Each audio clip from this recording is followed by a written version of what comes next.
this weird delay when you go live, and it takes like 5-6 seconds. So I just do a little dance to get in the zone.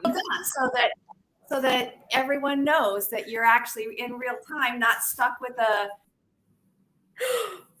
Oh no, I lost her. Okay, so she just moved her device, and I am thinking she's gonna come back in a moment. So as we are waiting, I am joined today, hopefully back in a moment live, by Kimberlyn, who I just discovered as we were getting on the call together and getting all set up, is actually local to me. And this is just such a cool live example of the fact that we begin these networks and webs as we meet people through various venues, activities, and then there can be this opportunity to like rediscover an old network that you forgot about, or you didn't remember the experience, but then suddenly you meet someone and you go, oh my gosh, I remember when, and it kind of all comes flooding back. So all right, she is back. I'm gonna pop her back in. Welcome back. As soon as it started, it just shut down. The whole thing just shut down.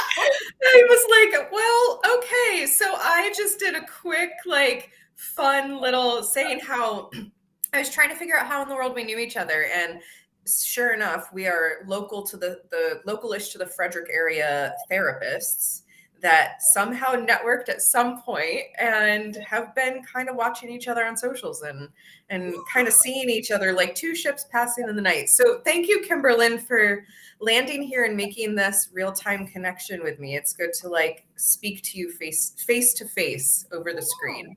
I love that. Thank you.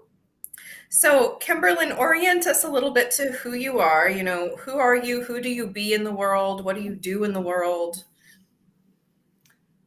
I am a fallible, imperfect human struggling to live life vibrantly, rooted in the practice of compassion based on the yoga tradition.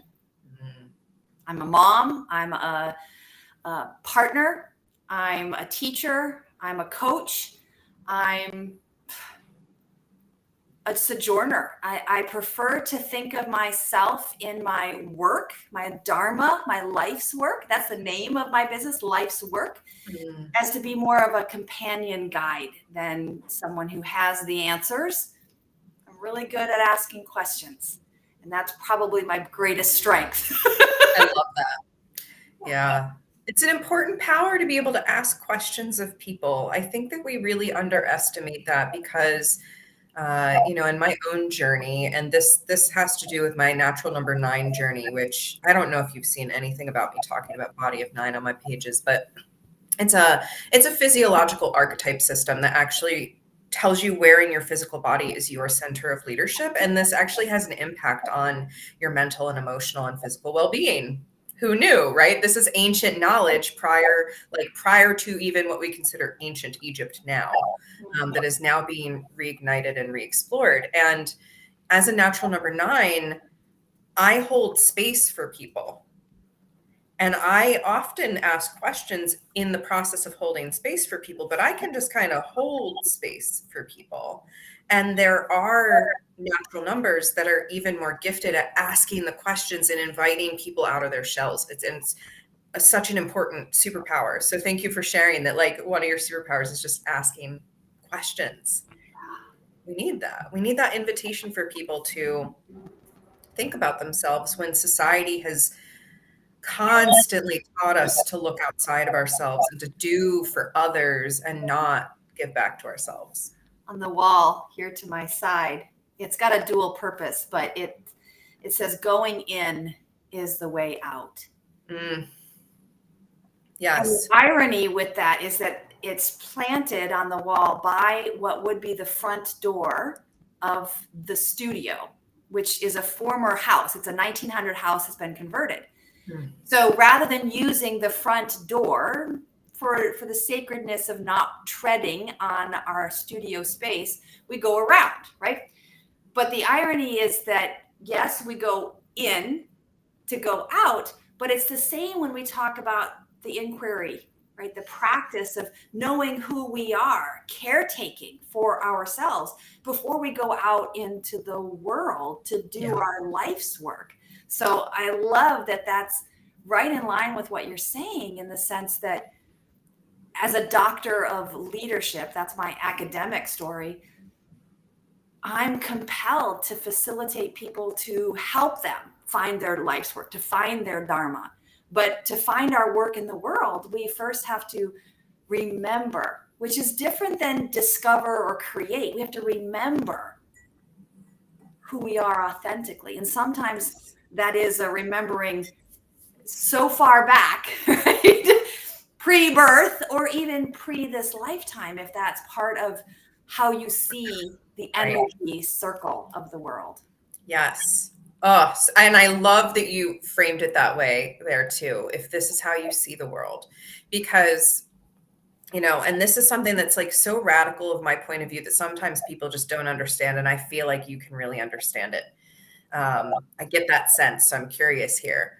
Is like, I so see every path as being the same path to the same eventual cosmic godhood or whatever, that like, I'm not going to discount someone if they say this is my only life. I'm going to be like, good for you, live it to the fullest, right? Meanwhile, I believe I've been out there on other planets and that I've had lifetimes in ancient civilizations, and that's what's right for me. And so honoring every path is something that I really naturally see. Well, and I think that there's also this conundrum that we have, in the sense of making sense of the world. So in the practice of yoga, right, we combine the inquiry with the experience so that we become our own guru, our own teacher, by way of cultivating that relationship with the breath and the body and the three layers of the mind, right? So the belly brain, the heart brain, and the intellectual logical brain. But the logical brain wants us to distinguish, right, between maybe it's right and wrong, or maybe it's even black and white, in the sense that I can clearly distinguish. And maybe the heart is more like good and bad. And the intuition, or the belly, has a deep, kind of a deeper association of that, maybe where it's right and wrong, right? That sense of that gut response. But all three of them in our day and age, my experience has been this idea that there is an all or a nothing, instead of the whole continuum that exists. Yeah.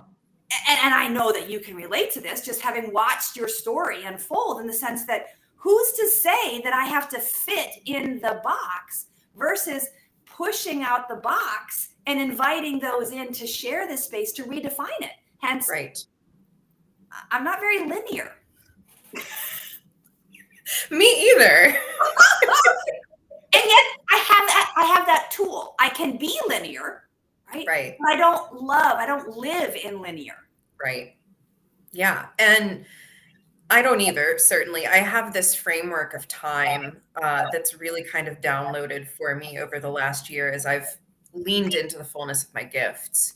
And I had been really shut off from that before because of trauma and, the personal shadow work that I had to do to get through that. I am literally, this upcoming week, I have a book coming out called Soul Alchemy, and I have a chapter in it called Becoming the Butterfly, which was literally my journey out of all the trauma, into the chrysalis, into the breaking free finally. And now I'm like in my butterfly shining glittery wings phase, and it's wonderful. But like, there was a journey to get here. And, really honoring that journey is something that we have to be able to honor, that breadth of experience. And that is on the other side of the other side of the journey, at least here in human life, is not being without the obstacles or being without the pain or the uncomfortable or the bad, right? It's about being able to be with that full spectrum and say, oh, there's information in this uncomfortable side of things, and there's information in this comfortable side of things. And sure, I'd like more of this side. So I'm going to try and be in better relationship with both sides, basically. Yeah. And maybe it just doesn't make sense because I don't have all the pieces. Right. Or it's not linear, right? I know my thought just there was not linear. Yeah. Yes, you brought me back, right? I really see the past, the future, and the present as all existing at the same time. And we're needing to source from all of them when we're present in the now. That is the alignment, right? The bringing all the minds together is, okay, I'm existing with what was in the past.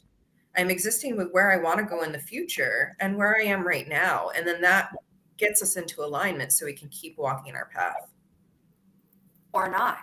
Or not. Right? Because isn't that part of the trickery here, in the sense that if we think that now is only fruitful because it's taking us there, we've lost the gift of this present moment.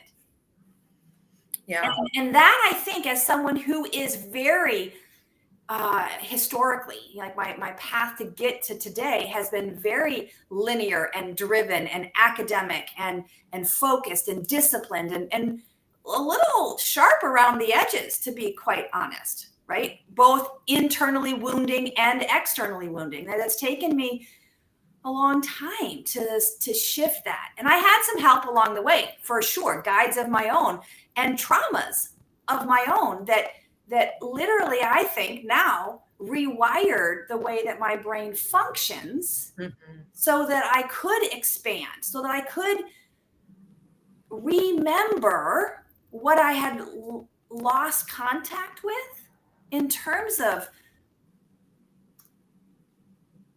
just being alive. Yeah. Yeah, that remembering piece, that takes me back to another loop, back to earlier conversation. I love conversations that go in cycles, by the way. This is fun. So remembering, coming back to who we are at our core, at our nature, right? And then we come out into the world and we're nurtured here in the three-dimensional and the physical. As a natural number 9, and what Body of 9 in particular has helped me look into is people's blueprint, like your cosmic mission for why you came here, and then why you picked the body that you did, because there's something very unique about these 9 different blueprints for the physical body that literally changes the way our eyesight works, the way our collarbones develop, the way our rib cages develop, the way our jawline develops. It's wild stuff, the way the quality of our eye contact. And so I'm unlocking this whole new level, like beyond nutrition, beyond, the yogic anatomy, like this physical, tangible anatomy that just, it excites me so much. I want to tell everyone about it.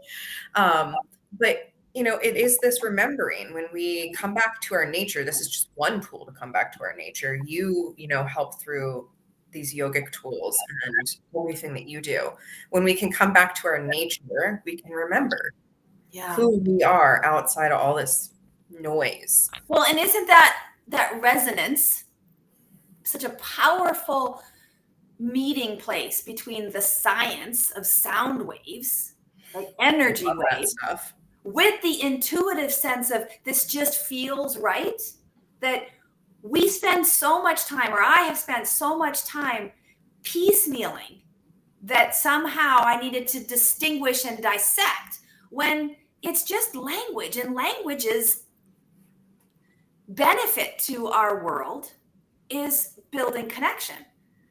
Hence, the reason that I practice yoga is because yoga, 30 some odd years, 35 years old, when I found yoga, it gave me a language for what I had already been experiencing in my journey. And at that time, I would say my cognitive journey in this reiteration, but I've always felt like I've known more than I should know. I see things that shouldn't be seen. So there's always this kind of other layer. The Maya is what we call it in the yoga tradition, as far as peeling back the shrouds. The Maya is the illusion that convinces me that I'm only lovable if I accomplish these things. If I wear this size clothing, or if I love this kind of food or person. Right? Yeah. If I conform, then I am accepted, which is very, very different than truly, authentically belonging, right? Right. To ourselves and to each other in community. Yeah. And that's the community piece is so big to me these days. Like, I'm actually leaving my therapy practice completely behind Yeah. to build more intentional community. Like, that seems to be my mission now, is like reestablishing communities, not even to like be the leader of them or anything, but just to be like, all right, here's your little community. Bye. Love you. Mwah. And that's it. I mean, I lead 2 circles in that way on a monthly basis that are specifically designed to just be show up and let's see what else shows up. Who else shows up, in the sense that we kind of balance that sense of safety by having it a closed circle with the constant changeover of annually reopening for new members to join. So there's kind of that sense that you're not a lifetime commitment, but it's also hard to deepen our relationships if we don't know who else we're in relationship with for this season. yeah, and I love that framing of even a year. Like, I have felt so pulled to year-long containers. I'm doing a year-long container of, I call it my silver wheel circle, and it's just the 8 holidays, the equinoxes, the solstices, and the cross quarter days. So we have these seasonal touch points where we're kind of coming together intentionally.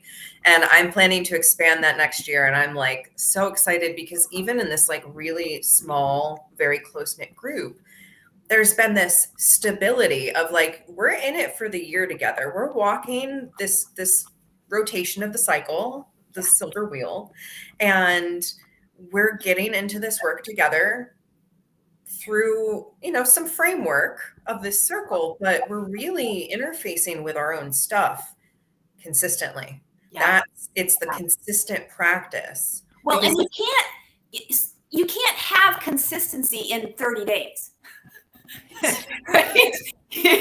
And not only that, I mean, in the sense that the year is just to get you through that cycle. Because the second year, now you have something to compare it to. Because, as we say in the business world, we don't compare this May's productivity till April. We compare it to last May. Right. And in the season of, recovering from COVID or crisis or our own becomings, until we have a history, until we have a story, we don't have a way in which to make sense to then choose wisely, consciously, the shift that we're going forward. And then we're just kind of here. Hence, I find that a lot of people don't know their own story. So they don't know where they are. So how can they begin to even consider where they're going and who they want to travel with? Right.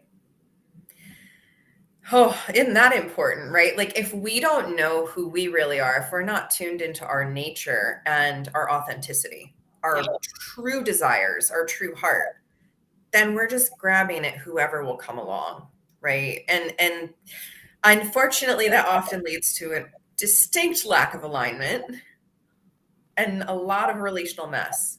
Well, in that shifting, right? And in the sense that I was really good at contorting myself emotionally, physically, intellectually, to fill in and have someone who has moved a lot in my formative years. That was what I needed in order to fit in, to feel like I could make myself part of what was already existing before I arrived. But what I got good at was the adaptation, right? I can assess a situation and see where the holes are. The problem was I assumed that because there was a hole, I had to fill it. And so then I took on burdens that weren't mine, and I stayed in places, right, that I didn't fit. Deep resonance with this, deep resonance. So when I finally started to shed that is actually when I came up with this philosophy that I teach today called transparent alignment. And it is that alignment of knowing who I am so that I can project that outward. Because when we project our boundaries, our values, our intentions, our loves, when we can project clearly, we're going to attract people that are attracted to who we be, not attract people who are attracted to, this contortion that I've done to arrive here. Yes. I love that reframing of projection is, hey, you can project your good stuff, not just your fear, not just your insecurity, not just like your disappointment or whatever, your wounding. You can project. Well, and that brings me back to what you had said, in the sense that you're celebrating your gifts and finding ways to celebrate them, which is a bit of an academic shift, right? In the sense that for decades, the discipline of leadership and education. So my master's is in education, my doctorate is in organizational leadership, regardless, right? So in the sense that decades of research to, first of all, define what qualities made a leader, right? And they were often related more to how we were born than how we were raised, and particularly what qualities we wanted to cultivate. So we got a little attached to this idea that you either are or you are not, right? And then it's kind of shifted again in the sense that we're looking more at what qualities can you learn. But for decades, particularly in the corporate and the academic environment, you were told to put your attention to your weaknesses so that you would be less annoying to people. Ugh. Which at this point in my life, I finally shifted enough to celebrate my own skills and surround myself with people who have different complementary modes of skill, so that I can focus on what are my gifts, my talents, my passions, my purposes, and hire out that which I don't do well. Yes. But it doesn't, whereas I used to feel so defined by my limitations. When we can free ourselves from saying that, that's just evidence of why we need to be in community. Yeah. That's just evidence to support the union that we feel on that organic, esoteric level. Yes. And that's, this is so fascinating that this is relating to Body of Nine today, because it's been on my mind. The community piece is what they found in this research. Susan and Martin are the people that I work with. And again, they did not invent this. This is ancient knowledge that's been reignited. They've worked with, at this point, like 10,000 people that they've studied and looked at their bodies and found their physiological center of leadership. And numbers don't repeat in families until you have more than 7 children. So there's 9 numbers. So if mom and dad are a 1 and a 2, they need a bigger sample size, because again, this is just reigniting. They've had multiple families. I think they've had around 10 or plus families that have managed to go all the way through. But nowadays we don't have big families like that. That's not common anymore. It used to be, though. So you can imagine back in the day when we had bigger families, that the whole community with all of the gifts were represented right there in the family. Yeah. And in the community. But now our communities have gotten so small. And what they're seeing now is that because families are shrinking, the grandparents, let's say grandparents is a 1 and a 2, mom or a 3 and a 4, or mom and dad are a 3 and a 4. Yeah. It's likely that the grandchildren are going to be 1 and 2 and match some of the grandparents. So the numbers have been shrinking in families. So it just points to the fact that more than ever, we need external community, especially in business, especially in healing, especially in leadership, because we need all of these different voices to be present at the table. Yeah. Yeah. And how many dimensions? I mean, we're still fighting to get a seat at the table in terms of those who are not, your societal norm categories, and especially for those who are a combination of those subcultures. Right. When we add this dimension to the whole mix, what does that look like? I think for me, it's exciting because I don't have to manage it. I just get to watch it. But it does raise the bar a little bit, I think, in terms of our ethics, in terms of our responsibility to one another. It's more than just checking off the box. It is about finding that connection. And how Jim Collins wrote a book. This is a few years back, but it's called Good to Great. It's a great business book, but it's a great relationship book, because in his studies, he came to the conclusion that when you get the right people on the bus, it doesn't matter where you want to go. It doesn't even matter what role they come in on. They might come in as the accountant and become the navigator. Right? They might come in as the mechanic and become, the next CEO, whatever it might be. But in the sense that once you've got the right people, meaning that they're aligned, and perhaps even fill the 9 numbers. Wouldn't that be phenomenal to see companies or communities that work?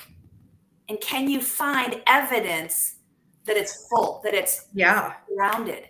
Yeah, and that's part of what Susan and Martin, this is not my work with Body of Nine, but their work with Body of Nine has been a lot of going to different businesses that want to actually see and validate their employees and work well with them. And they identify the whole company. And then they're able to point out strengths in that way. And it can be very reorienting to how people approach their roles. Like natural number 3 is so good at focused details. Their eyesight even is very here, and they are all about joy and generosity. And they're like, they can be these very larger than life personalities. They've got huge, beautiful smiles. And in a workplace, they can be the battery for everyone, because they're going to be the cheerleader. They're going to be like, you've got this, let me know how I can help. And then, they're going to be really good at going in and helping someone focus on the fine details. I had natural number 3, Bridget Eileen Cisco. I was on a trip with her, and she sat with me for literally 5 minutes, and we managed to get a whole professional biography written for me in those 5 minutes. Like, what a superpower. And I knew that that was her gift. And so I was able to access it much more quickly without having to dig into getting to know her even more. Like, obviously it invites us to get to know each other more and like the little things, but then there's this super level that even if you just know the 9 numbers, do they want eye contact? Do they want to connect through an activity? Are they going to be a person that if I move close to them, they're going to be like this, whether they have trauma or not? Or are they a person that actually is probably more likely to like physical proximity when they're talking? And that's like, it's almost universal with the natural numbers, these like major sorts of physical qualities of connection. So yeah, the capacity to skyrocket community success, parenting success, we work with a lot of parents because it helps parenting. So you know what your kid needs. Like, this is one when the kid is not yet, verbal. Yes. Or maybe they're, neurodivergent in that they don't have verbal languages. Right. And like if they're 1 through 4 and you know that your little child is a 1 through 4, they need eye contact. They need so much eye contact when they're little, especially natural number 2. And if you know that, you're going to be able to give your kid exactly what they need, and you're not playing the guessing game of what your kid needs. Well, keep in mind, it gives you information. It doesn't give you skill, right? That's also very true. So I think that's, again, where when we have that information, when we inquire and we get information, then we have the power of choice, which is an energetic investment. Yes. Do I do this now, right? In the sense that I learned with my kids as a self-employed, at-home business owner, that when they were little, it was less of an interruption if I responded to them, literally turned away from my computer or the phone or whatever I was doing, gave them contact of eye and contact of energy. But I said, what do you need? Or show me what you're, whatever. And I gave them an attention. Then they went back out and did whatever they needed to do. Yes. But if I delayed them, if I ignored them and said, wait a minute, then it usually escalated. I mean, and that's the same with our parts of self, right? When we ignore our emotions, they get bigger and bigger. Going to the bathroom and eating a meal. Yeah. But you raise a good point there with it. Just having the knowledge doesn't build the skill, but if you are willing, once you have the knowledge, it really can bypass a lot of the nitty-gritty work of trying to figure out what questions to ask. My favorite example of this, natural number 6 mom, someone that was in the Body of 9 community that I got to meet. And she had all her kids come in. All of her kids are connection numbers. They're 1 through 4, and she's a 6. She doesn't So and sixes are powerhouses. They are like always in the moment with what's most alive, like doing their task. And so her kids would come over and like be doing that, trying to get her attention. And she'd think I'm giving them attention because I don't need to look at them to give them my attention. But Yeah. they were interpreting it that way. So once she knew this, she adopted this sweet little tool where her kids could come over and just gently grasp her wrist. And that was them saying, as soon as you're done with what you're doing, I need your eye contact. And then she would tune fully into them. So it happened while I was out in person with her. Like one of her kids needed her attention. She was mid conversation with me. The kid came over and grabbed her wrist. We all had communicated that that was the signal. And so I wrapped up my sentence, mom wrapped up her thought, and then she turned to her kid. And I was like, I'm getting chills even talking about it. Because the boundaries were respected, because the authenticity and the intention, right? That as long as we have a language that communicates effectively, generally speaking, people want to do right by each other. We do. We're inherently good at heart. And I quote Anne Frank all the time in that. Like, if Anne Frank can believe that we're inherently good at heart, excuse me, most of us can. Like, I think that it's just trauma. It's just the layers of the nurture that wasn't nurturing our authentic nature.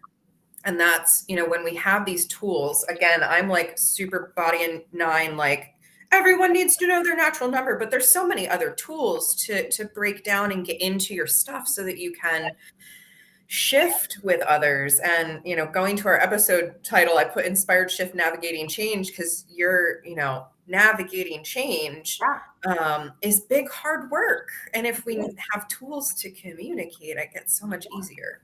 Yeah. And, I love the feel of the word shift, because shift happens, right? Whether we like it or not. And obviously, I think you heard me in the sense that that sounds so close, like shit happens. Yes. Right? But whether we call it shit or it's a choice, the power resides in that sense of choosing. Even if I'm choosing between two lousy options, which sometimes I feel like when I go to the voting box, right? Or if I'm choosing between two awesome options, the fact that I have the power to choose, which is only possible when I'm aligned with breath, with life, that I can say, this is where I want to shift. Mm-hmm. Because if I don't make a choice, something's going to happen, right? Either somebody's going to push me or circumstances will fall out, in which case that opportunity is gone.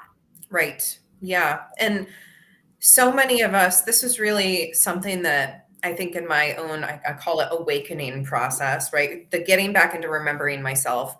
There were so many times that I would tell myself, you have no choice, you have no choice, you have no choice. And I was using my language to perpetuate the belief that I didn't have a choice. And we always have a choice.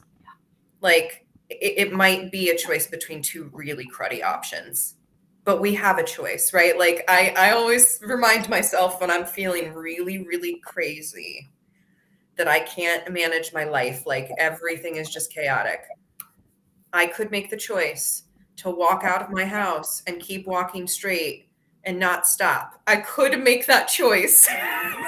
And then reminding myself that I have the power of choice brings me back to center. And I go, okay, I just want to choose to do the self-care item or have the hard conversation or whatever, take the day off, right? And choose what I need to choose for me. But and if you take this idea of the projection, that next step further, what have I been sending out in order for this to come to fruition? And there's a lot of reasons why, but I don't love the word manifest when it comes to vision casting, because I think that it tends towards too much of magic feeling as opposed to self-empowerment, right, and the power of others, right? So that collaboration. So forgive me for a moment if I slip, and manifest is not my favorite word, but the idea of that intention coming into action, right? This is what I mean when I say transparent alignment, is that when my intention is in alignment, is clear, and I give attention, the greatest gift that I have, to whatever it is. That's the shift, right? By giving my attention, I can gather in new information. I can let go and rearrange if information is not true, not kind, not right, serving me. But then the power, and specifically for this evolution of shift, the power comes in the courage to do new and hard things. And it's in that moment where I choose to act, to do, to not do, to redo, or to undo. And for me, those are the actions. Those are the only actions available. I can either do the thing, or if doing the thing would cause the harm, I could not do the thing. If I did the thing and I screwed it up, I could redo the thing. And by that, I mean make amends, apologize, resort, start over, whatever it is. But the undoing is probably the most high order in terms of our maturity and our sense of accepting opportunity beyond responsibility, because the undoing is where I say, I didn't cause that problem, but I have the unique opportunity to influence it today. Right? So whether it's social injustices, whether it's someone's trash that they have dropped intentionally or unintentionally on the earth, I can either choose to ignore it. I can choose to be all righteous when I pick it up and feel like, oh, I'm the better human. Or I can just simply say, I don't know why, but this doesn't belong here. This is not contributing to the greater good. So I'm just going to pick it up and then move on. That is, do you have a book on this? Like, it's coming. It's coming. Good. It's called, here's this. It's still in work, in progress, but oh my goodness. It's called Or Maybe This. And the idea is to shift us out of that linear mind frame of cause effect of all or nothing and take us with practice, right? So there's these, I call them the 7 C's of inspired shift. And the idea is that when we get good at shift, when we get good at considering or maybe this mindset, we can live with greater ease. It doesn't mean greater comfort. It doesn't mean greater riches. It doesn't mean perfection. It just means I have autonomy and I have alignment. Yes. And as the course of that process, I also have community and connection. So, or maybe this, coming soon. I will be there on launch day, getting my signed copy. Make it happen. I can't wait to read that. No, that is I've never thought of, those 4 quite that way before. And I so get it. And that is so good, because that's important too. This piece of like, there is so much injustice in the world. So much injustice in the world right now. Yeah, why get out of bed? Yeah. And if we buy into that energy, we lose our power in it. There's nothing to do but be angry at that point. Like, so we can feel some of the anger, right? Like titrate it a bit, right? Be able to feel it, honor it, respect it without being hijacked by it.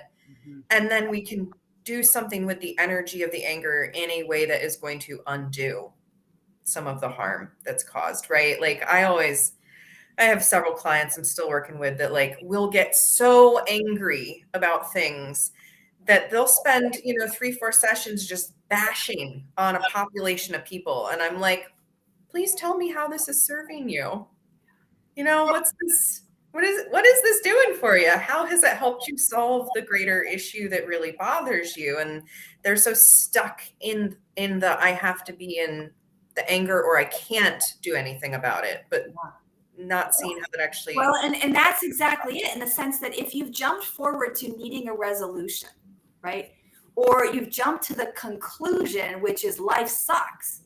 You haven't pulled apart the pieces to create the first C in this journey is compassion, right? So without compassion as our foundation, and compassion is a quality we can learn by practicing the behaviors of self-care and other care done through service, done through gratitude, done through what I call reframing from love. The idea that, okay, I could see that as being something sucky, but I could also see it as something that was an opportunity to, meet this new person or slow down for a moment or whatever it might be. But without that foundation, hence we jump to the end and it's all mucky and murky. So the end point of this continuum is clarity. We move from compassion through inquiry or curiosity, asking the questions, to creativity, where we start to rearrange them, right? In the sense that we try something that's outside of our wheelhouse, outside of the norm, maybe even pushing the boundaries and redefining what is. Mm-hmm. Then we get to courage. And it's in courage that we start to take action and ownership for what we want the outcome to look like. But that's only the first round. In the sense, then we have to practice. Right? We have to practice the skills. So I've got the information now. I've tested some things. So confidence and competence come next. But they can only come when we do the things long enough, frequently enough, consistently enough with, ideally, a guide. Someone who helped nurture us, help us to maintain that foundation of compassion through the hardships and the waverings and the failures. Right. So once confidence and competence kind of oscillate, we may have to go back to inquiry because we have new information. But ideally, we've reached a point of clarity, right? Oh, I don't know enough, or this is not mine to do. That clarity begins to circle again. Yeah, I love that. And as a soon-to-be prior IFS therapist. Soon-to-be prior. I love it. Okay. You know, I love those. That's basically like hand in hand with the qualities of self and this energy that we can access. We can make the choice to access it, but we have to start moving through first with compassion. I love that you say compassion's first, because that's what I say all the time. And compassion, one of my famous phrases is, compassion does not equal enabling. No. Compassion does not equal enabling, and that's enabling other people to do harm to us or us doing harm to ourselves, right? And so that really is that foundation, because we can't really get ahead in living in alignment and joy if we're actively being harmed by circumstances. In the yoga tradition, the first ethical precept, we call them a yama, is ahimsa, and that translates to do no harm.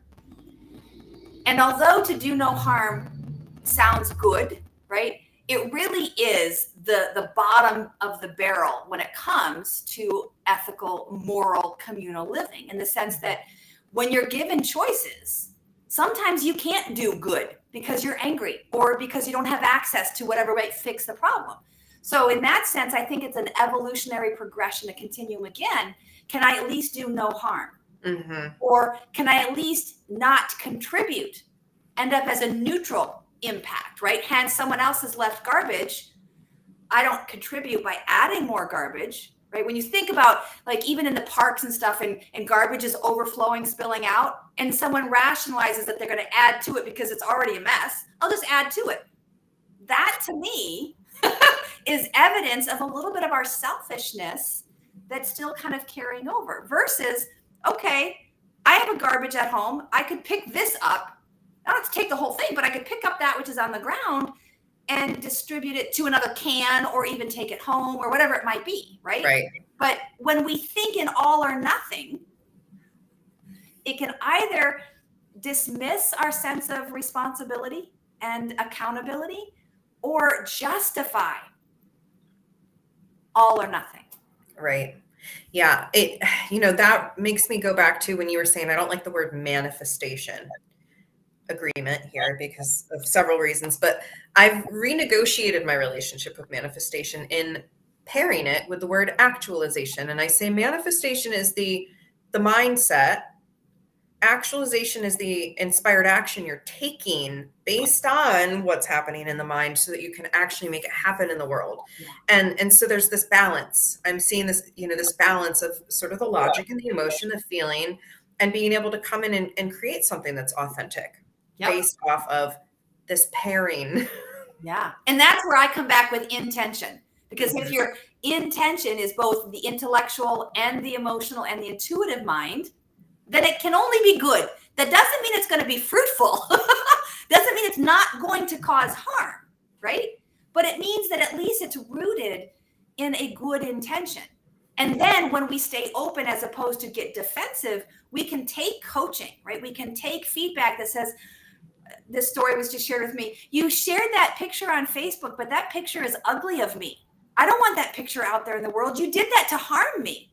No, I did that because I wanted to honor you. I'm sorry that you didn't like that picture, right? So we can do harm even from the best of intentions. Absolutely. Absolutely. But And the problem is if we don't communicate it, we don't know. Hence the little wrist squeeze. I need your attention. I love that. I have a friend that, this is back in the day when it wasn't very safe to be of a same-sex couple. And so they had a group of friends that we would all hang out. And when it came time for them to say goodbye, they couldn't embrace in the way that the heterosexual couples, right, could embrace. And so they had this secret code, which was basically they squeezed each other's shoulders 3 times. I love you. And that became their way in which to honor their intention and relationship, but also honor the cultural norm, which was they weren't ready to be out yet in that way. yeah. And that raises such a good point. Like my title is the Queer Spirit Guide, and I work with allies, tons of allies, because they know that I'm not going to judge. But I really aim to live in a world someday where we don't have to have that secret communication. But while we do have this concern, it's really important to remember that sometimes our authenticity might look like a different form of safety or a disengagement from a group of people, or whatever else, to be able to keep ourselves safe. And so I just want to speak to that, because that is something that is often experienced by the LGBTQ community in particular, but especially and shaming for not being all the way, right? Yeah. Yep. And then that raises so many other things. Oh my gosh, we could have a whole nother conversation. We could spend a whole other hour on that alone. Yes. But yeah, all of this, I love alignment. The word alignment has been coming up really all day for me today. So and you partner alignment with authenticity, and I think you can conquer the world. That's like absolutely the foundation, right? For absolutely. many ways. Yeah, and that's where I'm going with my group program. That's going to be this next level up that I'm going to be developing once I've officially retired from the therapy role and have the capacity to create in this new way. I had to really do some mindset work of, Safrianna, as much creative energy as you have, you also have a human body that needs to sleep and eat and do things. So you can't work 3 jobs at the same time. So when it is. passion is so powerful. Yes. And the pain, right? So when you see pain in the world and you think, this is me speaking from my experience, oh, I could do something to help in that. And yet I would be more helpful if I stay in my passion center and partner with someone who that is their passion center. And I think that, if I could tell my younger self this sooner, I don't know that I would have listened, right? But getting to that place of celebrating our strengths and our gifts and our talents doesn't have to be a midlife crisis, right? But it also does take the real work of peeling back the layers and shedding the old hats and the old socks and the old behaviors. That Brene Brown, who is a big hero of mine, and my wife's, I see her and I think of the path not taken as an academic, right? But her 4 B's of biology, biography, behavior, and backstory as being kind of the culmination of who I am today, regardless of whether I've spent any time, as you have alluded to, working those shadows, as well as celebrating those successes of recognizing whose shoulders I stood on, what opportunities I had that maybe my neighbor, my sister, my enemy, my competition didn't have those same. And we get so blinded to think that we made ourselves. Well, we didn't. Not in any form or fashion, right? From conception, I didn't choose which sperm broke through the wall of the egg, right? And yet, on another level, I do kind of believe that maybe I did choose my parents and the moment of my conception, because that, at least in the Ayurvedic tradition, the life science that is the complement of yoga, says that that is our constitution. That's what makes us. Right. That's where you determine your dosha, correct? Yeah. Yeah. So I don't know, but I think the biggest epiphany I've had as now I'm on the other side of that midlife crisis, I hope, is that I used to be so driven to find the answers and defined myself in the sense that if I didn't have the answers, it was my feeling. And so by shifting, again, that attention to recognize that I reflect the universe and the universe reflects me, maybe I have a contribution for sure, right? But it might be that the knowledge isn't available yet for me to even access. And so when I look at things from that broader kind of more witness, is what we would call it in yoga, the non-judgmental perspective, I don't need an answer. It's enough to just have the question, because the question is the beginning of curiosity. The question is what fuels creativity. And when we have curiosity and creativity, then things start to expand. Yes. Oh, I love seeing that as the flow. It's a beautiful flow. It really lends itself well to us dropping in and then being able to move out. And yes, because if there's something that makes me crazy, and this goes across the spectrums, in the sense that enabling people, which you've already addressed, right? Compassion is not enabling, but enabling people to stay small, to stay broken, to stay wounded, to stay the victim is not contributing to our greatest good. That doesn't mean we shun people, blame people, you are less than because you don't have these skills or these capacities. But instead, can we redefine what is good? To recognize that mobility is a gift, but if you lose your mobility, you don't lose your contribution to the community. Right. Yes. Yes. Deep resonance with everything you have shared today. I'm so glad that we had this opportunity to connect, because I feel like, there's just so much that is in alignment, right? Like, and knowing you're local, I'm like, oh, okay, we might need to talk about some stuff.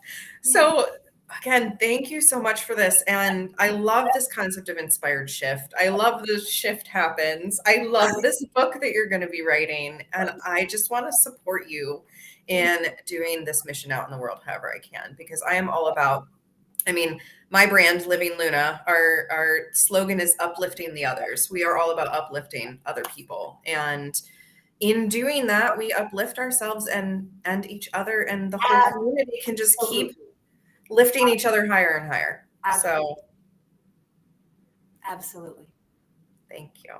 Thank you. This was an honor to be here in the space with you. I appreciate it very much.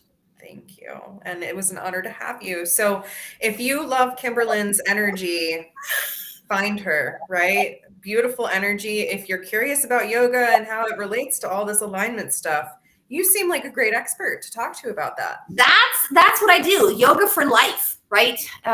Programs that's really deep dive into the 10 disciplines that are research supported for self-care. But that's not where we end, right? Because self-care is just the strategy to cultivate self-love so that we can then do our loving work in the world. Yes. So my blessing, if I can share that, I would love, because this is kind of the life's work that I do, and I hope to cultivate in others. And that is, may you breathe deeply, move freely in body and in mind, so you can labor lovingly and live vibrantly. Oh. And so it is. Namaste. Exactly. Well, thank you for those of us or for those of you who's tuned in, I know we had a couple of live watchers, but I think they were riveted by the conversation. So we only got one comment. And it was an apology for accidentally clicking the angry face finger. They clicked the little angry face emoji. That sounds totally like something I would do. Like, oh no! But thank you very much. If you watch the replay, if you want any contact information, reach out. We hope that this opened and expands your heart and soul in some way. And until next time, bye for now, friends.